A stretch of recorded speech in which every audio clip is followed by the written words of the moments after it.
ठाणे शहरात शिवजयंती उत्साहात साजरी. ठाणे शहरातील वागळे इस्टेट येथील इंदिरानगर टेकडी शिवसेना शाखेतर्फे माजी नगरसेवक एकनाथ भोईर यांच्या पुढाकाराने छत्रपती शिवाजी महाराज जयंतीनिमित्त भव्य अशा शिवाजी महाराजांच्या पालखी रथयात्रेचं आयोजन करण्यात आलं होतं. शिवजयंतीनिमित्त रथयात्रेची सुरुवात ही गेल्या 43 वर्षापूर्वी झाली असून आजपर्यंत रथयात्रेची ही परंपरा शिवसेना व सैनिकांनी अखंडपणे पाळली आहे. या रथयात्रेत माजी नगरसेवक एकनाथ भोईर सहभागी झाले होते. त्यांनी पालखीचं पूजन करून पालखी रथयात्रेत सहभागी झाले होते. यावेळी मुख्यमंत्री नामदार एकनाथ शिंदे, शिवसेने माजी आमदार रवींद्र फाटक, माजी महापौर नरेश मस्के, माजी महापौर मीनाक्षी शिंदे हे देखील सामील झाले आहे. तसेच उपविभाग प्रमुख दिनेश मलपे, उपविभाग प्रमुख कुलदीप तिवारी, माजी नगरसेवक दशरथ यादव यांच्यासह सर्व पदाधिकारी व कार्यकर्त्यांनी यामध्ये सहभाग नोंदविला. गेली अनेक वर्षापासून धर्मवीर आनंद दिघे साहेब व मुख्यमंत्री एकनाथ शिंदे यांच्या मार्गदर्शनाखाली वागळे इस्टेट जय भवानी नगर शाखेच्या वतीने शिवजयंती उत्सव मोठ्या उत्साहात साजरा करण्यात येतो. यावर्षी या ठिकाणी सत्यनारायण महापूजा, शिवकालीन शस्त्रांचं प्रदर्शन भरवण्यात आलं होतं. सदर कार्यक्रमात मान्यवर माजी महापौर नरेश मस्के, माजी महापौर अशोक वैती, माजी महापौर मीनाक्षी शिंदे हे देखील उपस्थित होते. मान्यवरांचे शिवसेना वागळे विभाग प्रमुख माजी नगरसेवक एकनाथ भोईर, माजी नगरसेविका एकता भोईर, युवा सेनेचे यज्ञेश भोईर, शाखा प्रमुख संजय जाधव यांनी स्वागत केलं.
उत्सव शिवसेना शाखा जय भवानी नगर यांच्या वतीने व शिवसेनेचे युवा प्रमुख व माजी नगरसेवक एकनाथ भोईर व माजी नगरसेविका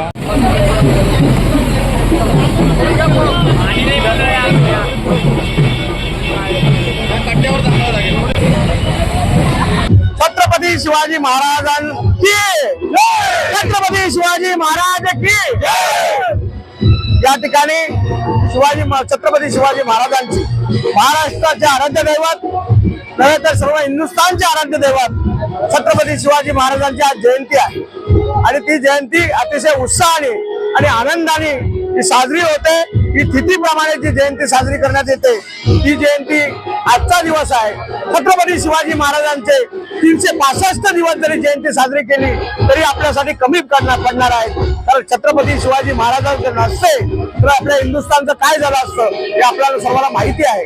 त्यामुळे शिवाजी महाराजांची जयंती करणं म्हणजे आपण आपले भाग्यवान समजतो. आपण पाहता सर्व शिवसेनेच्या शाखेमध्ये आज मोठ्या प्रमाणात उत्साहात छत्रपती शिवाजी महाराजांची जयंती साजरी होते.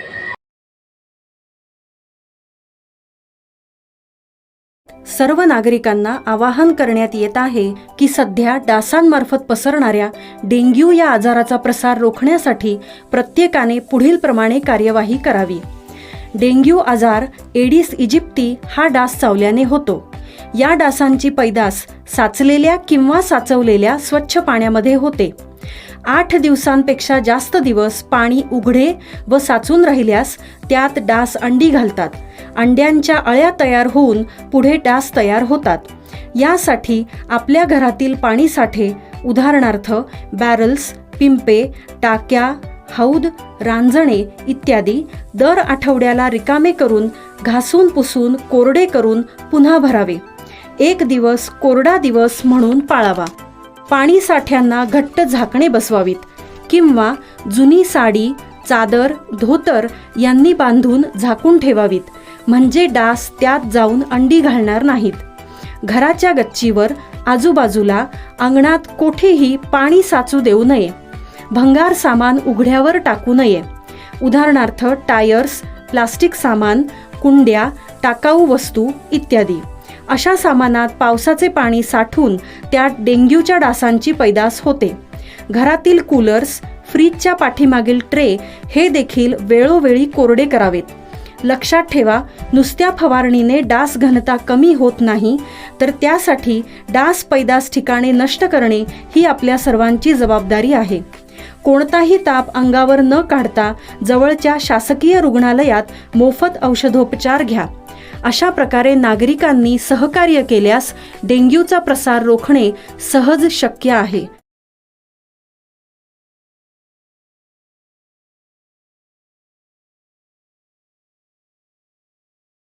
जांभळी नाका येथे सुरू होणाऱ्या चैत्र नवरात्र उत्सवाच्या देवीच्या जागराला सुरुवात. दरवर्षीप्रमाणे यंदाही जांभळी नाका येथे आदिशक्तीचा जागराला लवकरच सुरुवात होणार आहे. आज आनंद चॅरिटेबल ट्रस्ट आयोजित चैत्र नवरात्र उत्सव देवीच्या मंडपाचं भूमिपूजन शिवसेना नेते खासदार राजन विचारे व त्यांच्या पत्नी नंदिनी विचारे यांच्या हस्ते संपन्न झाले.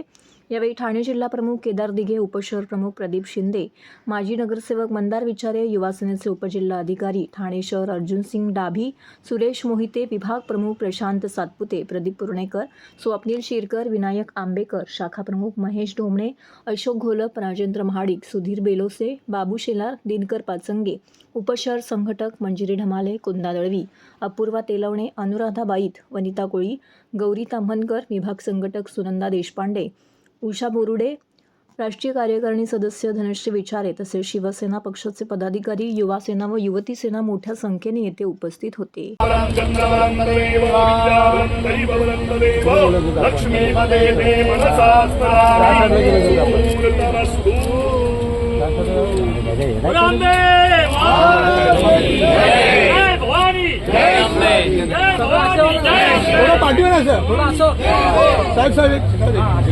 हाँ इकडे सर हो कामच सर थोडं पाठी कामच सर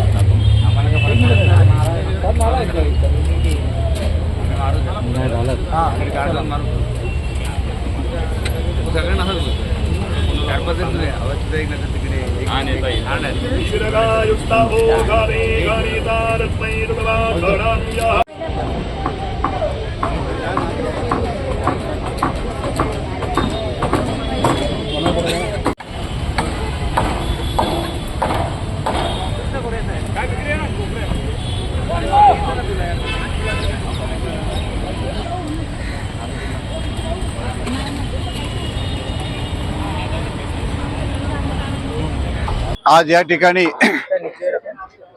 चैत्र नवरात्रीनिमित्त आनंद चॅरिटेबल ट्रस्टच्या वतीने हा नवरात्र उत्सव संपूर्ण ठाण्यामध्ये सुपरिचित असलेला आणि शिस्तबद्ध पद्धतीने अनेक मंगलमय वातावरणात सुरू असलेला गेले 16 वर्ष सातत्याने या शिवाजी मैदानामध्ये हा उत्सव अतिशय आनंदात साजरा केला जातो.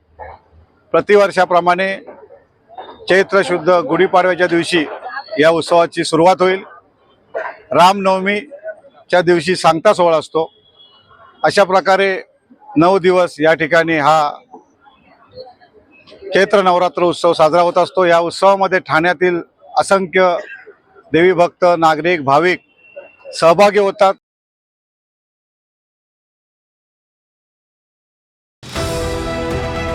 TJSB सौर शक्ती कर्ज गो ग्रीन, करा वीज बिलावर बचत. आकर्षक व्याजदर, 84 महिने परतफेड कालावधी, 80% लोन, व्यावसायिक आणि उद्योजकांकरता सुद्धा. अधिक माहितीसाठी तुमच्या जवळच्या शाखेला भेट द्या किंवा संपर्क साधा. 1800-223-466 आणि 1800-266-3466.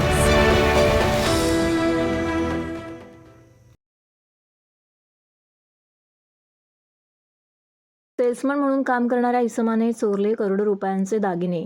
ठाणे येथील राजवंत ज्वेलर्स येथे सेल्समन म्हणून कामाला असणाऱ्या इसमाने तेथील मालकाचा विश्वास संपादन करून थोडं करून 1,05,00,000 रुपयांचं सोनं लंपास केलं. त्याला नौपाडा पोलिसांनी मोठ्या शिताफीने पकडून त्याच्याकडून 62,10,000 रुपये किमतीचा माल हस्तगत केला आहे, अशी माहिती पोलीस उपायुक्त सुभाष बोरसे यांनी पत्रकारांना दिली. फिर्यादी सुरेश पारसमल जैन याच्या राजवंत ज्वेलर्स येथे सेल्समन म्हणून कामाला असलेल्या राहुल जयंतीलाल मेहता याने नोव्हेंबर 2023 ते 9 मार्च 2024 पर्यंतच्या कालावधीत मालकाचा विश्वासघात करून त्याच्या ताब्यात विक्रीसाठी दिलेल्या सोन्याच्या दागिन्यांपैकी 38 छोटे मोठे सोन्याचे हार, सोन्याचे 24 जोडी कर्णफुले, 3 सोन्याच्या चेन, 5 सोन्याचे बाजूबंद असा एकूण 1,05,00,000 रुपये किमतीचा सोन्याचे दागिने घेऊन तो फरार झाला होता. तो कामावर यायचा बंद झाल्यानंतर त्याच्या ताब्यात दिलेल्या मालाचा हिशोब केल्यानंतर त्यात बरेच सोने कमी असल्याचं मालकाच्या लक्षात आलं. त्यानंतर त्यांनी नौपाडा पोलीस स्टेशनमध्ये तक्रार दाखल केली. त्याप्रमाणे 508 प्रमाणे त्याच्यावरती गुन्हा दाखल करण्यात आला आहे. तर या गुन्ह्याचं गांभीर्य बघून अप्पर पोलीस आयुक्त विनायक देशमुख, पोलीस उपायुक्त सुभाष बोरसे, सहाय्यक पोलीस आयुक्त प्रिया ढाकणे, वरिष्ठ पोलीस निरीक्षक अभय महाजन, पोलीस निरीक्षक गुन्हे कुंभार यांच्या मार्गदर्शनाखाली तपास अधिकारी API मंगेश भांगे त्यांच्या पथकाने आरोपीचा शोध सुरू केला. आरोपी हा पोलिसांना गुंगारा देत मीरा रोड, मुंबई, इंदोर, गुजरात अशा वेगवेगळ्या ठिकाणी फिरत होता. पोलिसांनी आरोपीचे नातेवाईक, पत्नी, मित्र यांच्या हालचालीवरती लक्ष ठेवून त्याचा शोध घेतला असता आरोपी हा त्याच्या मैत्रिणीला भेटण्याकरिता मीरा रोड येथे येत असल्याची माहिती मिळाली. त्याप्रमाणे सापळा रचून पोलिसांनी त्याला अटक केले. त्याने गुन्हा कबूल केला. राजवंत ज्वेलर्स येथे कामाला असताना त्या दुकानातून सोन्याचे दागिने चोरून ओळखीच्या ज्वेलर्स यांना विकून आलेल्या पैशातून मौजमजा केल्याचे त्याने सांगितले. चोरीला गेलेल्या मालापैकी 62,10,000 रुपयांचे 900 ग्रॅम सोन्याचे दागिने पोलिसांनी जप्त केले आहेत. तर उर्वरित दागिन्यांच्या बाबत आरोपीकडे सध्या तपास सुरू आहे. नौपाडा पोलीस स्टेशन येथे 25 मार्चला नौपाड्यातील राजवंत ज्वेलर्स आहेत त्यांनी तक्रार दिलेली आहे की त्यांच्या दुकानामध्ये दागिन्यांचा अपहार झालेला आहे. तर त्याच्यामध्ये त्यांनी त्यांचे जे नोकर आहेत राहुल मेहता यांच्यावरती संशय व्यक्त केला. त्यानुसार आपण IPC 408 प्रमाणे राहुल मेहता याच्यावरती गुन्हा दाखल केलेला आहे आणि आमच्या डिटेक्शन टीमने अल्प कालावधीतच त्याचा शोध घेऊन त्याला अटक करून त्याच्याकडून 900 ग्रॅम सोनं रिकव्हर करण्यात केलेलं आहे. व्यास क्रिएशन आयोजित 24वा ज्येष्ठ महोत्सव ठाण्यामध्ये दमदार सुरू. 29, 30 आणि 31 मार्च 2024 रोजी सहयोग मंदिर दुसरा मजला नौपाडा ठाणे येथे 3 दिवसीय महोत्सवाचं आयोजन करण्यात आलं आहे. महोत्सव ज्येष्ठांचा सहभाग, आपुलकीच्या माणसांचा ही ज्येष्ठ महोत्सवाची संकल्पना आहे. ज्येष्ठ एक राष्ट्रीय संपत्ती हे बिरीद घेऊन व्यास क्रिएशनचा ज्येष्ठ महोत्सव दरवर्षी ठाण्यामध्ये साजरा होतो. विविध क्षेत्रातील मान्यवरांच्या उपस्थितीत उल्लेखनीय कामगिरी करणाऱ्या ज्येष्ठांचा ज्येष्ठरत्न, सेवारत्न, कृतार्थ जीवन आणि सेवारत्न दाम्पत्य अशा पुरस्कारांनी सन्मान करण्यात येत आहे. 29 मार्च रोजी कार्यक्रमाचं उद्घाटन पद्मश्री अभिनेत्री नयना आपटे यांच्या हस्ते झाले. यावेळी प्रमुख पाहुणे म्हणून श्यामसुंदर गोविंद पाटील, मीराताई कुलकर्णी, श्रीराम बोरकर, सुरेश गुप्ते, प्रकाश दिके त्याचबरोबर इतर मान्यवर उपस्थित होते. ज्येष्ठ कविलेखक अशोक बागवे यांच्या अध्यात्मातील परमानंद आणि प्रशांत ठोसर यांचा शककर्ते शिवराय हे सुप्रसिद्ध कार्यक्रम येथे सादर करण्यात आला. तसेच ठाण्यातील 3 दिवसीय राधनी महिला महोत्सवाची देखील येथे सुरुवात झाली. राधनी गीता अनावरणचे लेखिका कवयित्री डॉक्टर संगीता गोडवले यांनी या ठिकाणी आपलं मनोगत व्यक्त केलं. अष्टपैलू व्यक्तिमत्व पद्मश्री नयनाताई आपटे, पितांबरी प्रोडक्टच्या प्रिया प्रभुदेसाई प्रमुख पाहुणे म्हणून उपस्थित होत्या. तर राधनी वुमन वेलफेअर असोसिएशन आयोजित राधनी महिला महोत्सव 2024 यंदा 29, 30 आणि 31 मार्च रोजी सहयोग मंदिर दुसरा मजला नौपाडा ठाणे येथे होत आहे. 3 दिवसीय महोत्सवात महिलांसाठी विविध कार्यक्रमांची रेलचेल असणार आहे. तिच्या कर्तृत्वाचा मीचा सन्मान येथे प्रदान केले आहे. रामनवमीचं मुहूर्त संध्याकाळी या केळकर मंगल कार्यालय नेहमीच आणि की पितांबरीचाही मेन ग्राहक हा ती आहे आणि आम्ही नेहमीच स्त्रियांच्या दृष्टीने विविध प्रोडक्ट मार्केटमध्ये आणत असतो.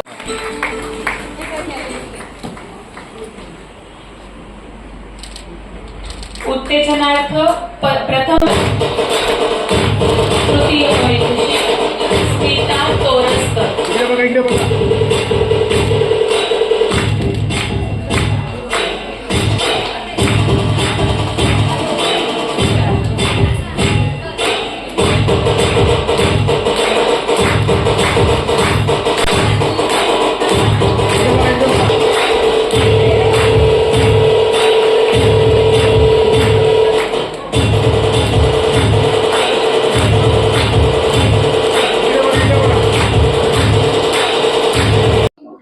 नमस्कार, मी नैना आपटे, रंगमंचीय कलाकार.